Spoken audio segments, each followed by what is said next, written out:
whole thesis. So there you've got all the acknowledgements, the abstract, the ethical issues.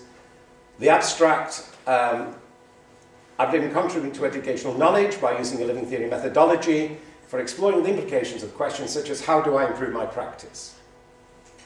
Now, Chris had supervisors at her university who had no experience of supervising action research or living theory. And I think some of you, certainly in the workshop on Wednesday, were saying, what do we do when we want to do the action research, but our supervisors had not only no experience of doing action research, they themselves are traditional researchers.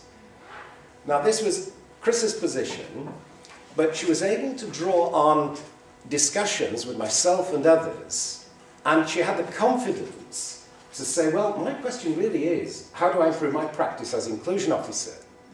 And what she did was she worked over a period of 6 months.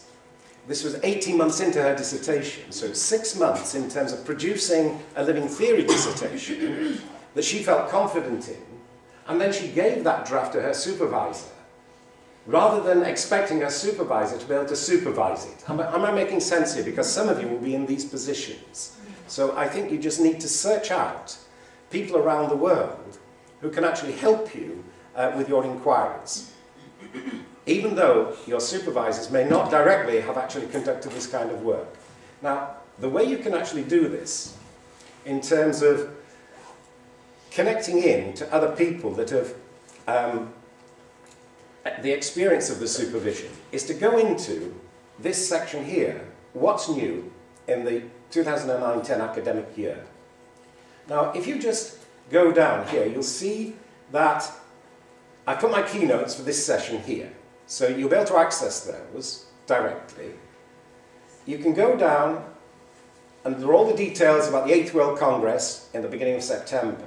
But what I want to show you is this particular statement here. To join or leave the 2009-10, this will now become 10-11 Practitioner Researcher e-Seminar. Now, this one here, that you can actually access just by clicking on that. You can put your own name and email in here, submit it, and you've joined a global dialogue on practitioner research. Now, I do hope some of you will feel that you'd like to join in that, because it means that you can actually access the archives of a global conversation that is going on in terms of the researchers like yourself who are wanting to talk and communicate with each other. And you can link in with all of the back conversations. And this, by the way, is called JISC mail, and every academic in the United Kingdom have access to it freely. We can create these forums freely. And I was saying that if you can't do that here, I can easily, for example, for Lesley, if she finds that she can't actually create one, I can literally do it in minutes in the UK. It could be under NMMU as a practitioner researcher group. You can actually then contribute to it. Now, just in August, you'll see that you can go through the conversations that have been going on. And I do think there's a woman, and I wouldn't even know her surname, but in fact, isn't Aretha here? Yeah. Okay, so... It's like his visiting song. I recently joined. You know, and that's just by chance. So the very first person, August the 1st, that's Aretha who is here. And you'll be able to see that the kind of, if we go down, so coming to some of the latest ones, but this is, Susan Goff is the president of the World Association, that is the Action Learning Action Research Association. She's organising the World Congress in 10 days' time. Alan Mankiewicz at a college in New York. Alan's got a director of research programs. He's got action research within all of the graduate programs of his college. But do you just get a sense? You see, this is how you would just access them. Sarah, this would be her introduction. She just joined. But I hope you just get the sense about something that you can actually join now. The conversations like this woman here, Sarah Sayers, has been very stimulating. She joined a few weeks ago. She has just got right to the heart of action research. Her postings are so authentic in terms of the issues she's facing, and she's getting a lot of responses in the seminar around the world that she says is really stimulating her. But it was just whilst I had, and I know that I've got this access to the internet, I just wanted to show you those so that you do know that you can join a practitioner researcher network and actually participate and share ideas, and that you can actually keep this record and do possibly what, where's Chris De Beer, because what Chris did yesterday was really inspiring about blogs. And again, I'm hoping that Chris will video the kind of presentation he gave yesterday, because it was one of the most remarkable demonstrations of how to use blogs and actually create a report very easily and very simply in a very ordered way, using blogs and visual media to actually communicate what it is that we're doing in our action research. So I think there was something, as I said yesterday, which was really creative and highly significant to what we're doing.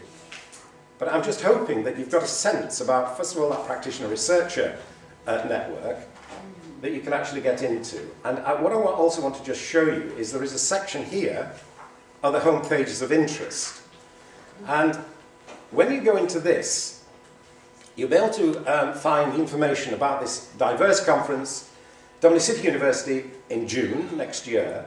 And this is an opportunity with Maggie Farron at Dublin City University to develop some of the multimedia resources that you might be encouraged to develop through this keynote. I hope you are. But you'll just see that in these other home pages, you've got access to the Collaborative Action Research Network. This is the Action Learning Action Research Association. This is the World Congress one in 10 days. Here's your own, the Action Research Unit at Nelson Mandela, Director Lesley. A peer-reviewed online journal, Inquiry in Education. So I'm hoping you just see in these other home pages that you can actually access such a wide range of resource around the world that is just freely accessible for you. And what Jean couldn't show you yesterday, because Jean hadn't got the access to the net, is the range of resource that Jean has made available in terms of the theses, the action research theses, publications that Jean has actually got with her books, some of our joint publications, that are, again, all the details are freely available on Jean's website.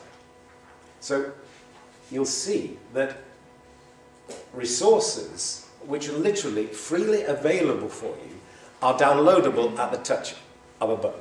You click, you can access. The theses that Jean has been supervising to successful completion. Now, these are all here for you to actually download and use. Look at Bernie Sullivan's Living Theory of a Practice of Social Justice. So the living theory contains Bernie's eye. That is her explanation for her influence. You click, you can download. Again, Catriona MacDonald, again, social justice. How do I enable primary school? No, it's that one. Primary school children with specific learning disabilities and myself as their teacher to realise our learning potential. And again, the resource is available freely. It's on Jean's website, and you'll just see, as I say, how rich this is